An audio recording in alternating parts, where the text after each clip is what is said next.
Well, hopefully you're having a great day today. My name is Tony and welcome to my wood shop.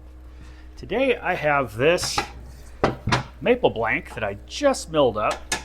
It's I would say it's not dry, but it's also not green. Let's get out the moisture meter and take a look exactly what we're dealing with. It's been one of those where I picked this up a while ago. It's been sitting out. I put some anchor seal on it and I started to see some cracks. So I'm like, oh, maybe that one's done. So here we are, zeroed up. Poke it in here.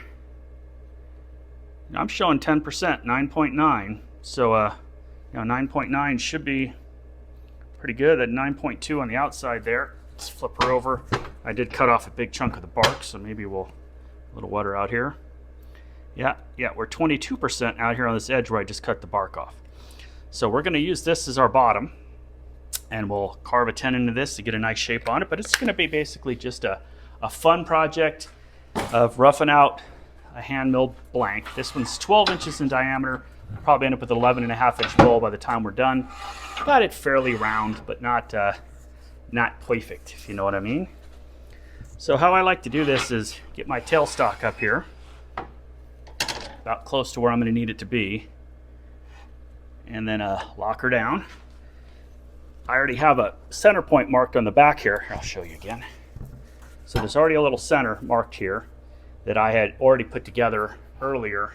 Let me get the light out of your way. I don't know if you can see that or not, but I had marked this earlier when I did the compass point, put it on the bandsaw. So it's a little fuzzy though. I want to make sure I get the right hole. All right, so I got that there. I'm going to try to level out the back, looking at it that way, but then we'll just lightly crank up our tailstock until we get a spot where we feel good about how it's looking. You know, we feel like we're equidistant. I feel, let's see, we'll put two fingers here and I can really feel see, we're pushing in here. So get your fingers in and you can really feel that this end needs to go down a little bit this direction.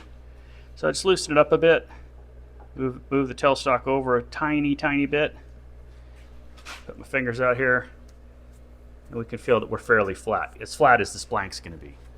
So with a 4-prong spur drive there and a nice tight crank here, we should be perfectly safe using some sharp tools, stay out of the line of fire, start slow, and work our way up. I'm going to go ahead and unhook this magnetic light here. I'll talk about that later. This was a heck of a find. Really happy with the price and the performance of that light. But especially when I was doing all those thin hollow forms, trying to get a light right up to the spot you need to get your stuff. You can see we have some crack in here, so we might end up being even smaller. The cracks went quite a bit into the blank. But I'm going to turn until those are gone. I don't want to mess with any cracks or filling on this bowl. I really just want to make a nice serving bowl. This will be very utility, unless the grain turns out to be beautiful, but this tree has been pretty plain Jane maple. Hasn't been a whole lot of fun in it, but there is maybe a little spalting or something. We'll see what we get. So I'm going to go ahead and put my face mask on. I have a sharpened bowl gouge ready to go. We'll start her up out of the line of fire with the speed to 0. Make sure that we don't have anything wonky going on. It's spinning pretty true. So I'm about 750 RPM to start this one off. Carter & Sons wood beater in my hand. See if we can get around pretty easy.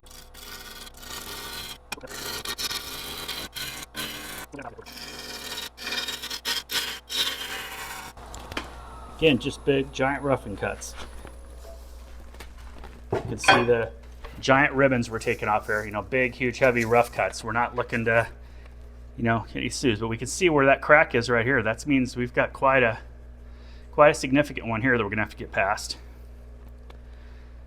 And we're not ready to put a tenon on it yet. So I'll keep moving up. Hopefully as we get to the top, we'll just keep continuing changing the profile of this bowl until all the cracks are gone is the goal.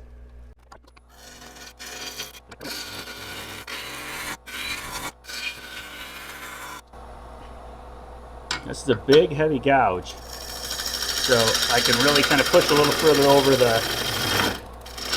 the tool rest than you normally would. And I also got to take just the right amount of cut.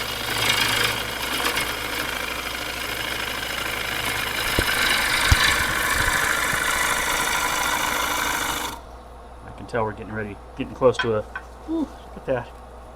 That's some fun stuff. We're getting close to, need to stop for a sharpen too.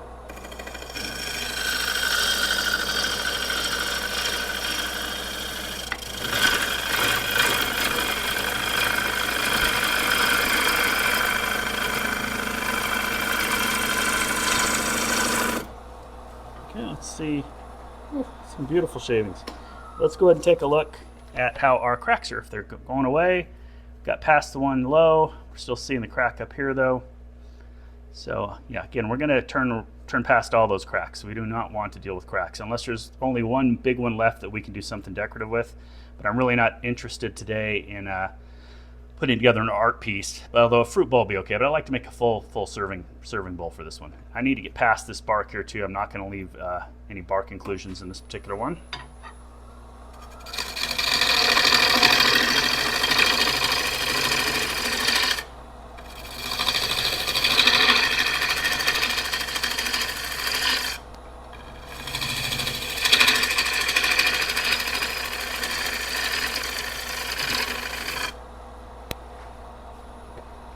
Already standing in a mountain of shavings. This is kind of cool. Let's get these out of the way. Bark still there. Tightening up though. And we don't want any bark in our tenon. This could be a pretty heavy bowl, so let's we'll pull past that a little more, and then we'll go in and work on our rounding up here. But I want to get this bottom tenon established first.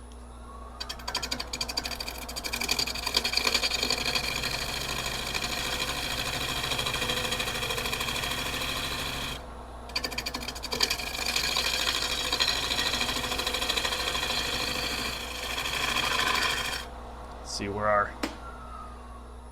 we are there for the tenon. We're down into the hard stuff there, so I can flatten off a bit of that, put a dovetail on it.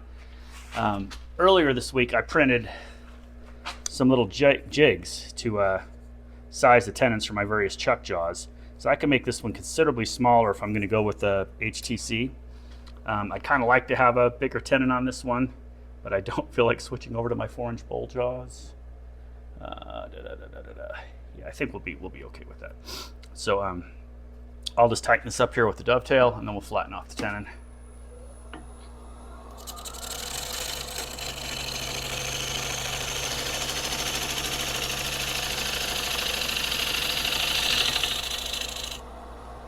Should give us a nice tenon there. Good dovetail profile. Deep enough here to grab that. Take a little bit of material off that before we flip it around.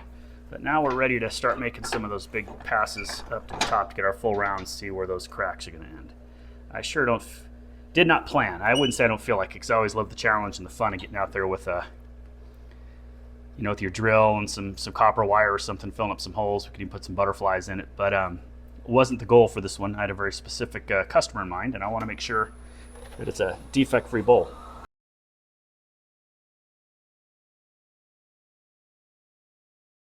See how deep those cracks are there. Okay, you got nothing there. We saw this one big one here, and all these little spiders up here. So these might be deeper. Might end up with a 10-inch bowl. But we'll keep on keeping on here. About ready to stop for a quick sharpen. Again, we're just roughing cuts right now. We're getting a rough shape. Just kind of looking at what the wood's going to do.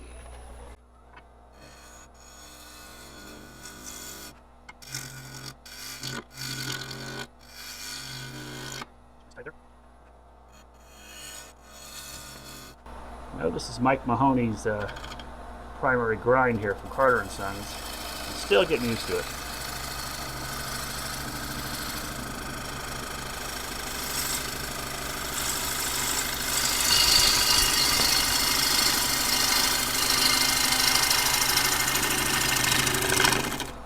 But you can't complain about those shavings. Okay, yeah, a lot of cracks right there. I'm not sure how deep they go. I might take, we still have some rounding to get to. I can feel this one here wanting to expand, and we've seen a couple more pop up since. So this blank might not be as good as I was hoping for, but it was one of the blanks from the wood raffle that our club does every club meeting we get together and we have a little raffle. So you can, your number gets called. You get to go up and pick out a blank and from the pile. And this was the biggest one up there. It didn't look quite as cracked up as it is turning out to be. The 1/2-inch Irish grind here.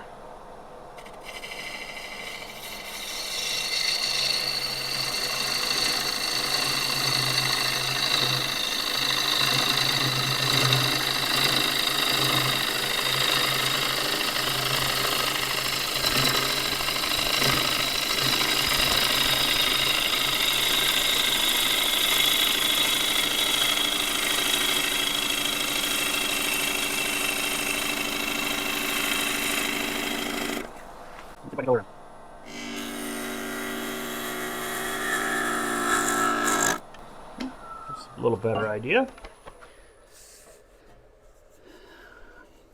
Big marks here right to start and stop. That crack starts to disappear but still heads towards that pith. And these cracks don't seem to be going away anytime soon. So let's go ahead and we'll do maybe another 3/4. Now I'll take as much as 3/8 of an inch before I decide if it's time to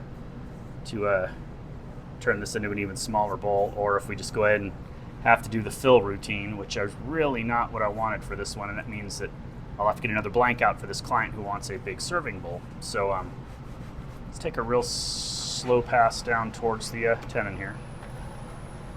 And I'm going against the grain.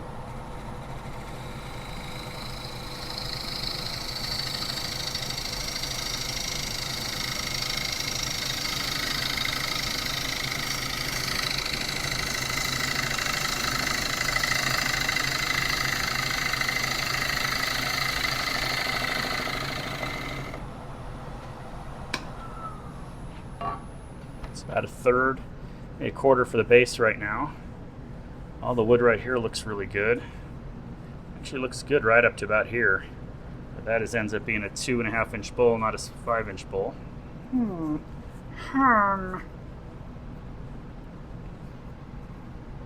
Okay, let's take a couple of those uphills.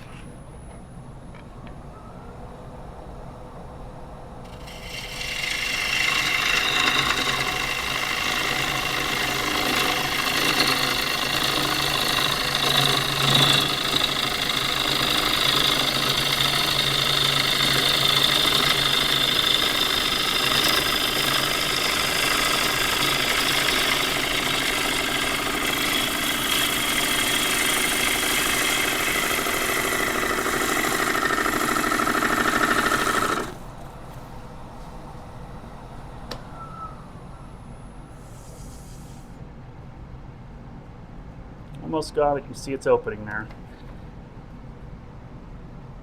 Wish I had a way of knowing how deep that was. That one's really not going anywhere either. Got a nice rim up there.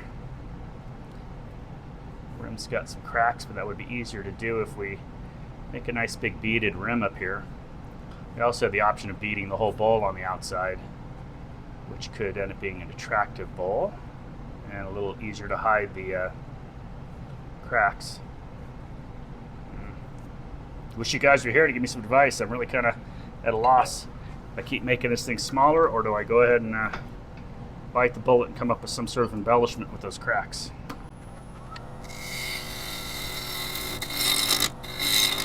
What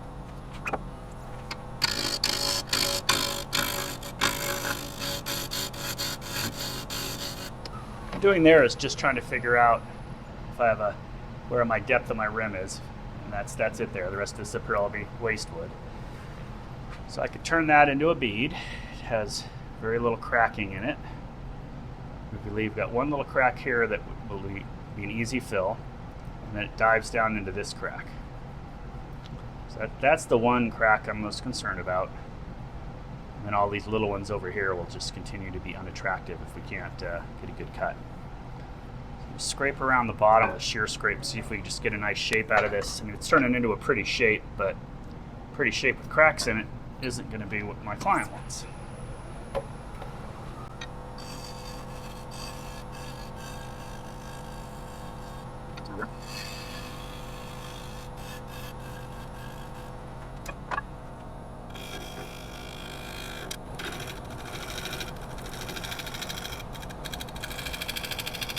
Hear the chatter against the cracks is what that noise is.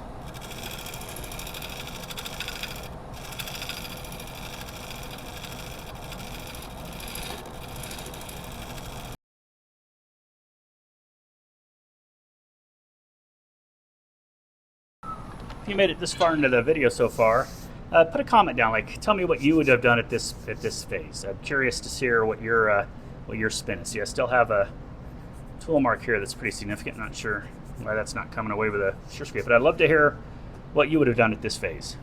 So I'm now contemplating getting out some real thin CA. This is maple though, so it's going to stain along the edges, so I have to be very careful. I might even just use sawdust and wood glue instead, so I don't get the staining. Really want to avoid the stain. But you know, a nice solid piece of wood. Just got to get rid of this this here, which one tool mark that's bouncing around there.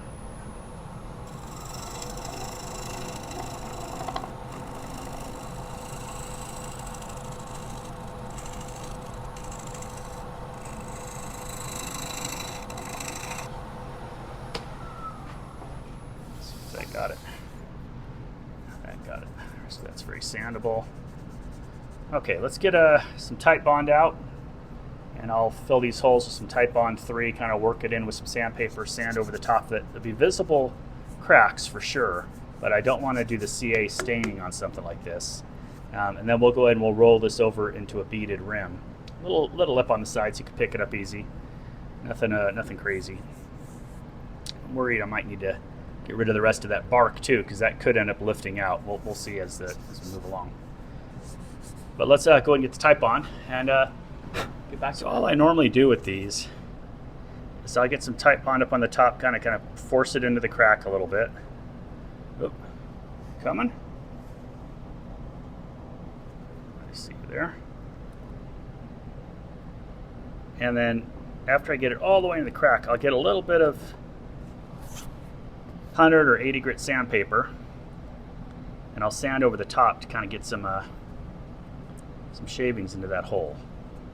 As you can see, the glue's actually sunk into the hole. So this will be I'll probably let that set up for 15-20 minutes before I move on to the next phase. Give me some time to clean some of these shavings up. I do love turning maple with a sharp bowl gouge, man. There is nothing better than those, the way the shavings stack up on that. It's like watching Kurt DeHeer whip through those on a cut above bowl. If you guys ever watch him when he's roughing those out, you get half the tree ends up on the ground in 2 minutes.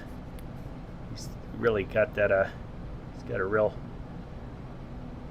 skill there that's far beyond where I am at this point. But I'm really looking forward to keep working at it over the next I don't know, lifetime, and I should be there too, right? I had posted earlier in a woodturning forum on Facebook. People were asking about, what's the best advice you ever got in woodturning, and woodworking in general. It wasn't just woodturning, but in woodworking. And it's advice that nobody ever gave me. So here's the advice I would give you, and I wish that someone had given it to me a little bit earlier. Comparison, for the most part, can ruin the joy of what you're doing. You shouldn't be out there comparing yourself nonstop to other people's success, other people's turning, their style, their art. You can admire it, you can appreciate it, but don't let it diminish your own accomplishments or diminish your own satisfaction or joy in what you're doing. Just mark your progress. Look at how you're moving forward. Of course, we need those pros, those guys that we all look up to set the bar for us. Give us that bench mark that is an important part of advancing in any craft.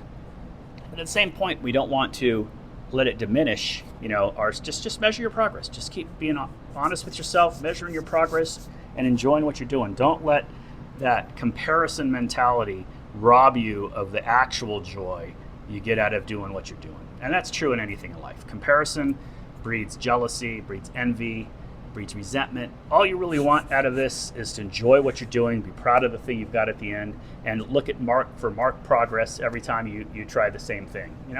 Not looking to come right out of the gate and be Sam D'Angelo or Mike Jakovsky. You're not going to do that. Those guys have tens of thousands of hours into what their specific craft, their style, their way of doing stuff, and you'll get there. So use those guys as measuring sticks, but not as comparisons. Always feel good about where you're at and what you're doing. So let's get a little bit of, I think I'm going to go with 150 because I think that is what Uncle Tony has sitting over here. Oh, I have a 220. Here's a 150. Okay. So with the 150 grit, all I'm going to do is come across with the grain, get a nice grip on it, and just kind of sand around that crack with the glue in it. And a little bit of the sawdust will end up getting in that glue. It'll still be a crack. You'll still be able to see it, but it'll look like it's nice and filled with the actual wood that we're working with here. Does that make sense? I think it makes sense. Let's get in there, get over it a bit, and again, I'm going to let this sit again for 10-15 minutes. We want a nice smooth surface up here before we come back out and start hitting it with other, hitting with our gouge again and start working on that rim. And then we'll flip her over. Well, I might sand the outside first. Sand the outside up. I have to decide if this is going to stay or go away. I might need to shallow the bowl a little bit. But I don't know, this might be more of a fruit size bowl. And I think with these cracks, I won't even present it to this client. We'll just make it to one of the fairs. And we'll keep looking for a bigger blank out here that we can get the size bowl they want. All right, be back when that's ready to work on. Okay, we got some of those shavings out of our way now. So what I'm going to do is I'm going to round this rim over, put a kind of a bead on both sides. I don't think I'm going to do a double bead. It'll just be one large bead, and I think that'll be a good look. I'm going to start with a sharp crown 5/8 inch bowl, or yeah, it's the 1/2 inch bowl gouge, and I'm just going to kind of pull around this corner, round it over. I'm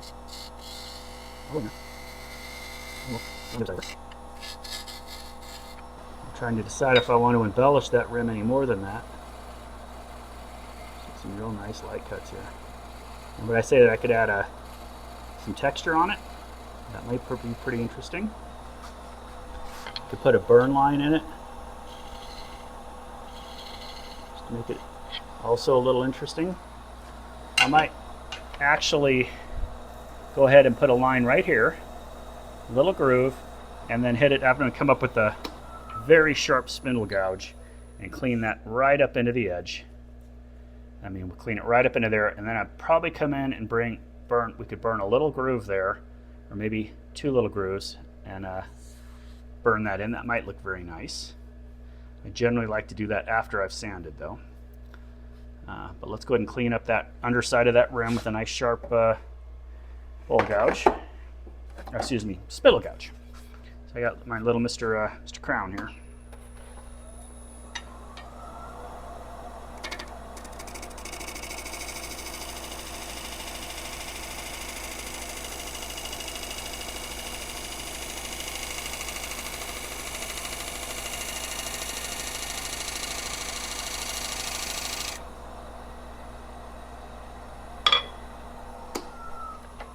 So you can see long, perfect little ribbons just to get a perfect clean spider. Sanding up to that bead is going to be very difficult once you get it nice and tight like that. So it's going to break off the little loose fibers left.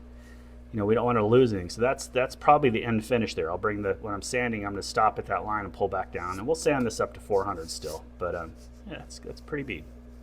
Nice finish in there. So I think we're ready to hit the outside of this with some sanding. I'm going to start at 80 grit. Just don't want to see how this harder piece of the bark inclusion survives.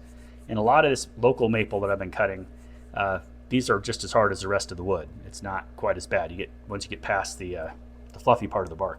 So I'm going to go ahead and set it for sanding. I'm going to put it on a time lapse so you're not stuck watching sanding, and I will just zip through that real quick. There are some videos up there that I put out of how I finish bowls and how I sand and stuff if you're interested in that, but most of the feedback has been, hey, I don't want to watch 15 minutes of sanding, so I'll be back in a minute.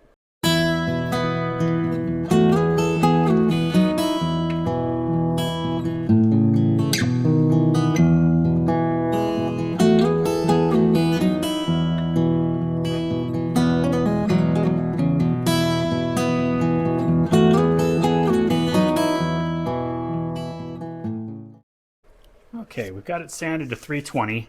I stopped there. I did add a little delineation right here, so I'm going to go ahead and cut a groove right there so that we can burn a line. To do that, I'm just going to use a little point tool here. So all we're going to do is get a nice sharp point here. So we're going to come in and line up on that line. Just raise and lower the handle a little bit.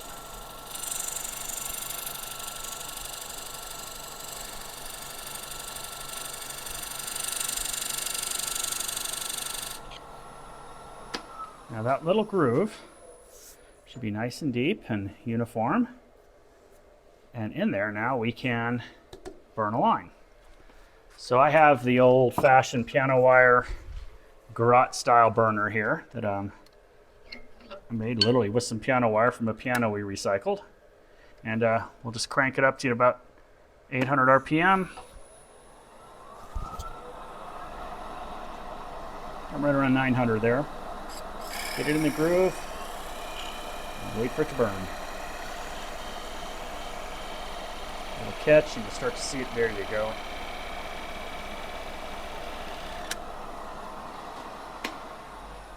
Whew.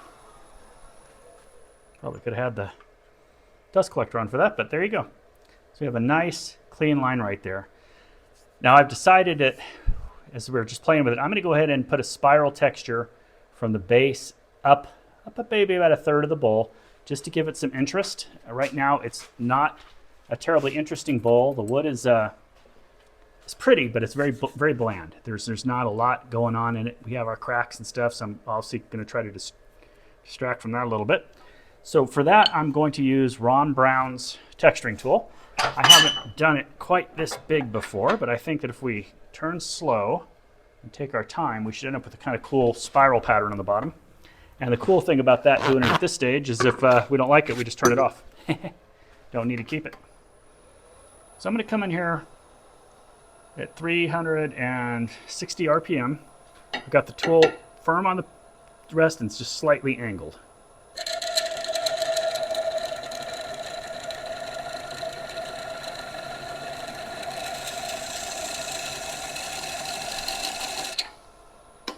Let's see how that looks. And that gave us a very nice spiral texture in there. Quite attractive.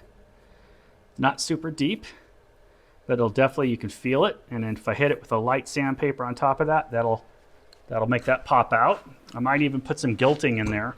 We can put a little different color paste in there to maybe give it a little additional interest. Now I'm going to delineate where the texture is with a little line here. I gotta see where it is out here. Our line ends right there, so I'll go ahead and give it one more there.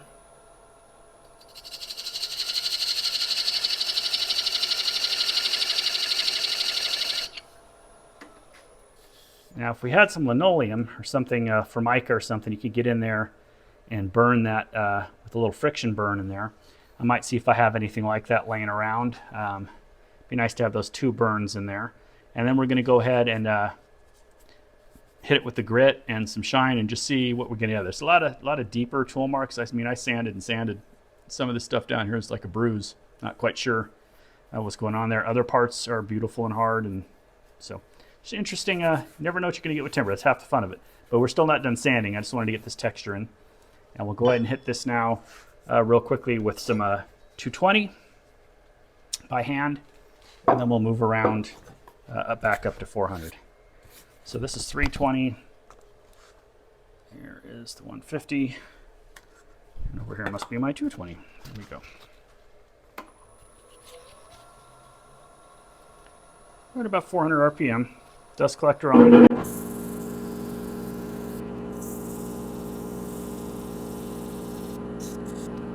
Okay, that's only sanded to 220 right there. And then we have our texture on the other end over here. I'm going to go see if I can find a little piece of Formica or something so we can try to get a burn in that spot.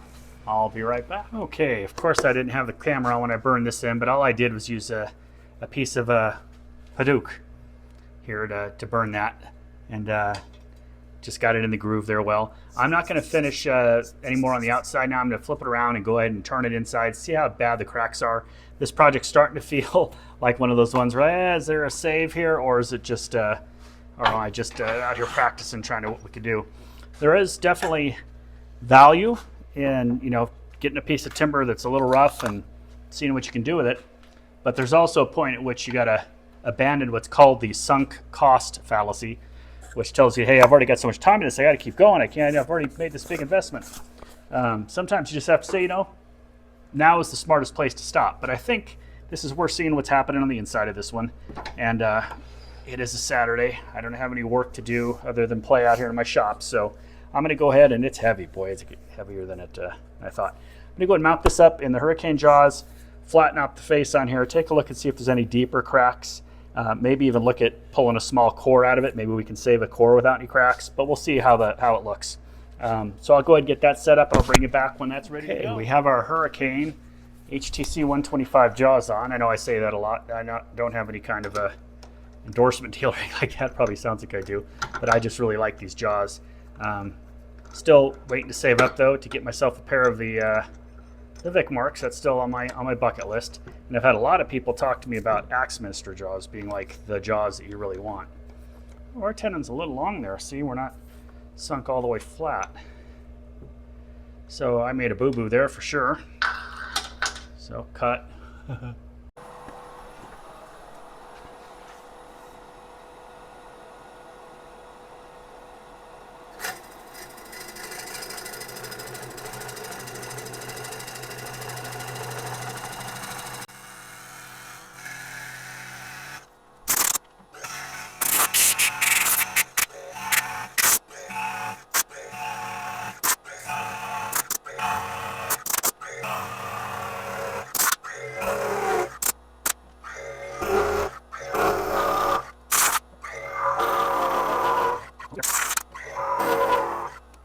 That'll break off because that's all the way in there now. That's all the way. So we break it off with a rubber mallet. I'll get a screwdriver in there. Is the other trick that works. Probably could have used the medium one instead of the small. There we go. So we got our one nice core out of there, and that should give us a pretty nice little bowl. Very small, but no cracks in it, so we saved that part. That'll be a nice shape, and I already have a tenon here to go ahead and put a little foot on it. So that's a good save. It's a little wet down there. I can feel it. So I'm going to go ahead and pull off the rest of the hollowing system here, and doesn't look like our crack goes all the way through, so we'll be able to make a nice rim on this. Might even do something decorative with it. I've got this far into it. We haven't really finished the outside. I've still been waiting for glue to dry on all these cracks to see what that's going to look like. Might get out some stain. Maybe just stain it a bunch of different colors. Might be cool. But okay, I'm going to clean this up, and we'll get back to the next part.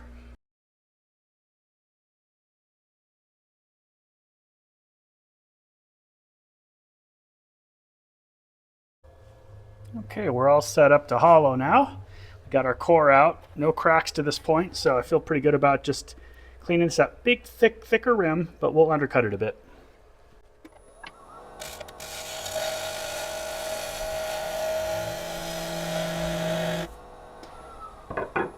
Interesting sound there, huh? Beautiful cut. We'll give it one more little torque on the after all that coring. Maybe it loosened up a bit. Well, pretty tight. Give it a little whack there. Should be cut clean. We'll keep going down to the spot we want here.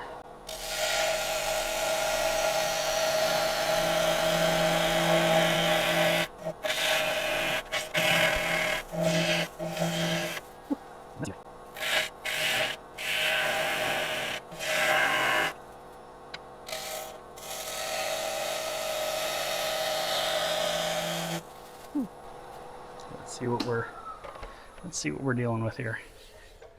Still smooth. Crack isn't coming through on the inside here at all.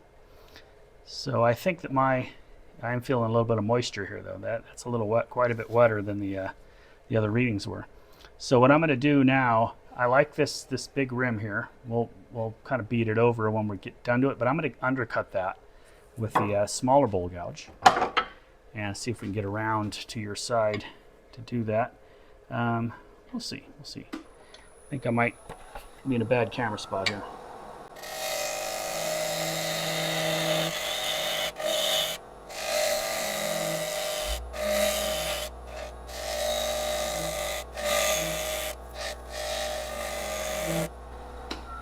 So it definitely doesn't want a heavy cut taken, but we're getting beautiful ribbons, so it's cutting nice.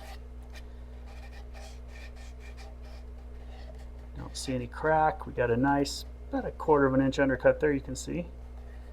So I will pull that undercut in a teeny bit more, and then we'll just hollow out the bottom here and sand her up.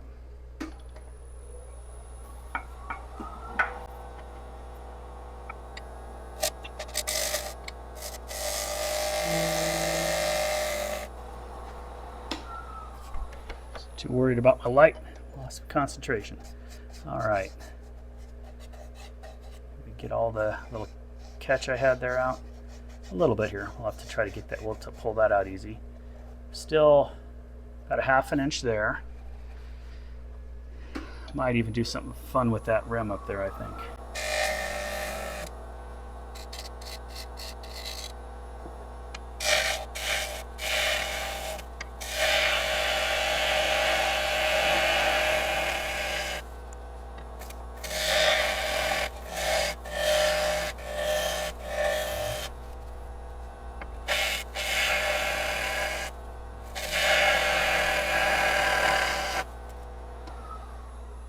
Only downside of the undercut rim is you catch all your shavings inside there.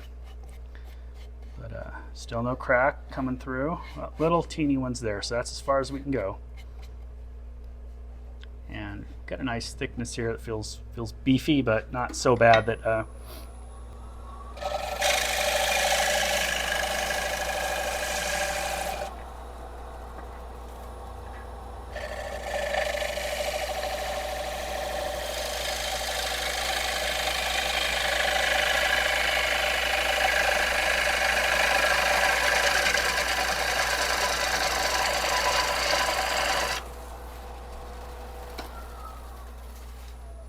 bird's nest.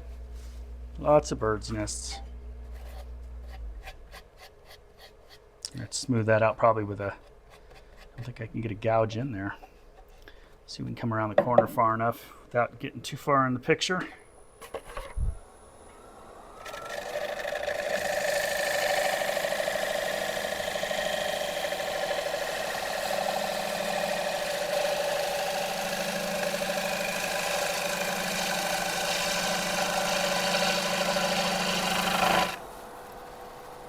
That felt pretty good.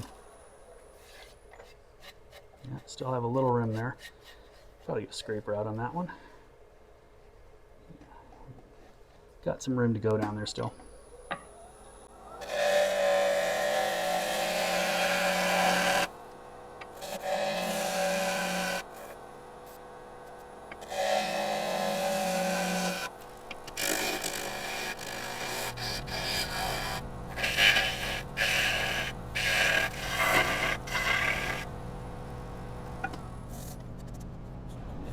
Got plenty of room, just gotta take my time.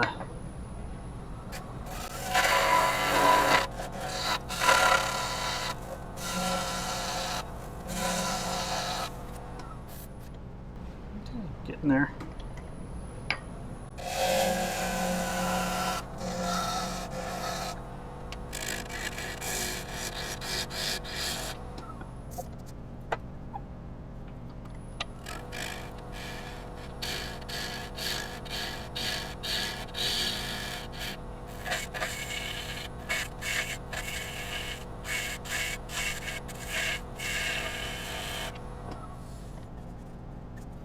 Making sure that I'm not going to go through the bottom. It's taking some interesting cuts. Drop a little bit here so we get the rest of that nub out. And I might move to see how it scrapes.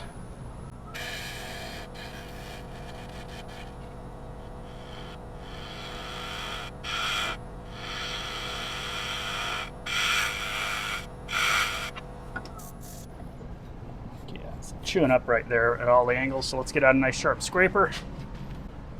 We were using this up on the black locust last night. We're nice center point.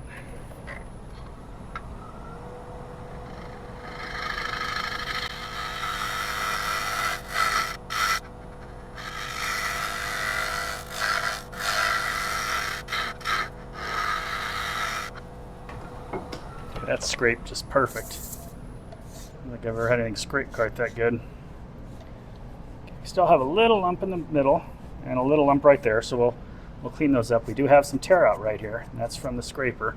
This softer wood right here, so that's going to be a bit of a sand. I even have a shear cut on this one, so let's just level things out.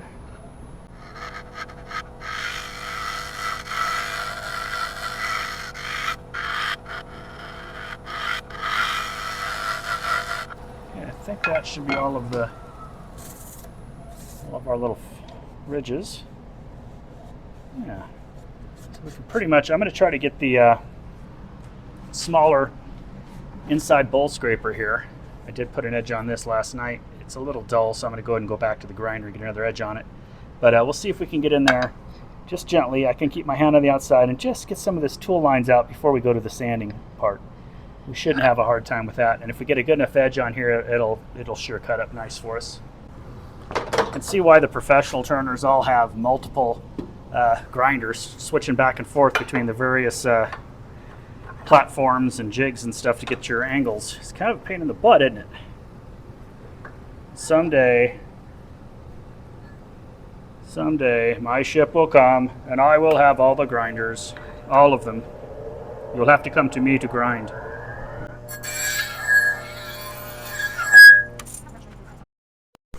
Tummy full.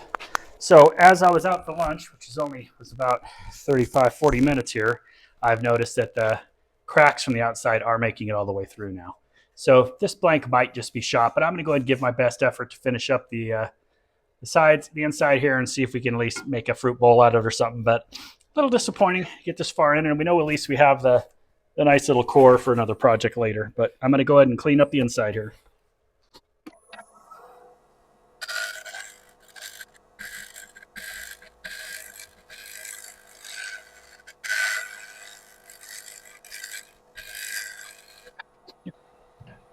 We're getting really nice shavings, as you can see. I mean, those are fluffy, beautiful, perfect. But, you know, sometimes a piece of wood just isn't gotten to in time. You know, we've got some tear out in there. That's this rough stuff over here doesn't want to cut with a scraper, but it's just fuzzy. That'll be an easy sand. And I still have to clean off this rim up here. So I'm going to use the 1/2-inch crown real quick and give us a nice clean rim. I'm not going to, you know, put an inlay or anything in this. It's clearly going to be very utility. Probably make it to my seconds table.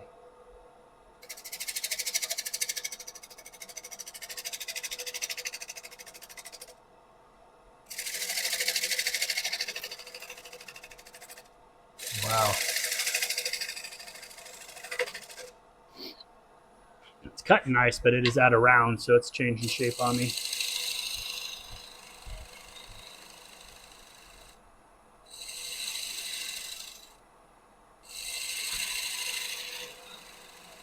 Just going to give it a slightly elevated rim up here.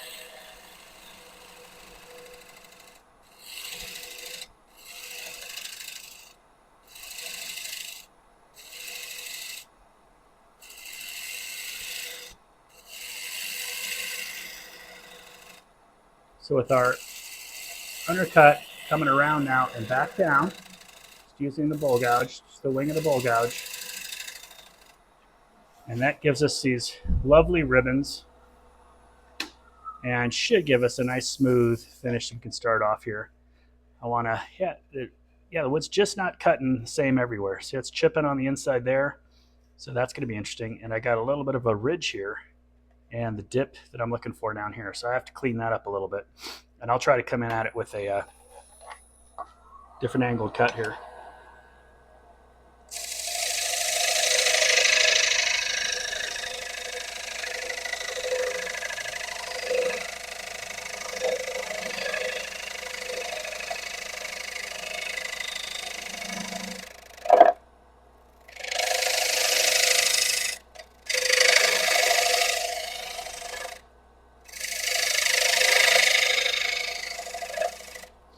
Very interesting the way the wood's cutting.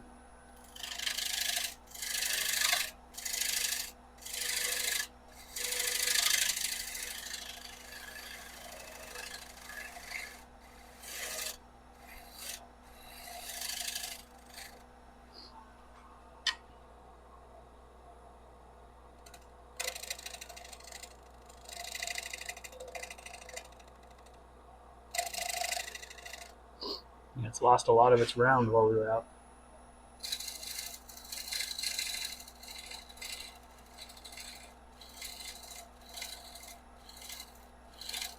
Trying to get the little chipping out there without having to sand it too much. And that's the look for the rim I was going for. Still have some chip out up here and stuff, but we'll be able to sand up this little line right here is the last thing I need to smooth out. So it is not participating in today's adventure.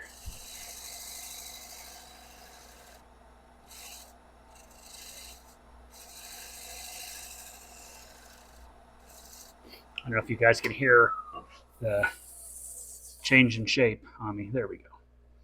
That's our look. Got a nice uniform here, probably about 3/8 to half an inch, and no, it's less than that. It's less than a half an inch anyway. It's probably 3/8 for sure. And now I'm going to go ahead and get out the sanding gear. We'll get in here and get a good sand on it. Do this under rim by hand with some standard 3M sandpaper. I'll start at 80 grit up here, and then when I get out the 2-inch disc, I'll do 3-inch discs, and I'll start at 80 and go up to 400 on the inside here. And a lot of this will be hand sanded though, just with the machine spinning. So as you can see, I decided not to record the sanding, and to be fully transparent at this point, I was pretty disappointed in the project, didn't think it'd make a nice video. But then I had an inspiration, and I went over and grabbed my Dremel and a little carving bit and went to work on the part of the bowl that had the cracks in it. I'd filled them with some more wood glue and some sawdust, and then just started texturing. There was over 4,500 operations here. I tried to vary the size of the dots, probably 5 or 6 different sizes as I pushed in with different intensities. Some of them I burned in with a little more pressure, some you just barely touched, and I went back over it a couple times. I stopped a few times to throw some stain in there to create a different wave pattern and then fill in the areas around that. And in the end, I'm really happy with how it turned out. It looks just like ostrich skin, to be honest. So, here's a little spin on the lathe, just giving you an idea of how that texture ended up looking. And it's kind of a great example of how you can salvage just about any piece if you're willing to put the time and the effort into it. And in some cases, you end up with something that you really didn't set out to do, but it's a beautiful piece. So as this dries, we'll see if it warps or changes shape, or if it'll maintain this integrity. I'm expecting the crack on the interior to expand and grow, and I'm going to have to go back out and fill that and resand the interior. But in the end, I really do think it was worth the effort because I learned a lot and just had a good day out in the shop. So hopefully when you run up against a project that you just don't know what to do with, in the end you might end up with something like this. Just a unique, beautiful art piece. Ended up being about 11 inches in diameter, just a little bit taller than 4.5 inches, with a lot of little features, a lot of extra embellishment. But as you can see as we come around here, that crack still wasn't perfectly hidden behind all that complex texture. So, hope you had a good time. Now get out there and turn something.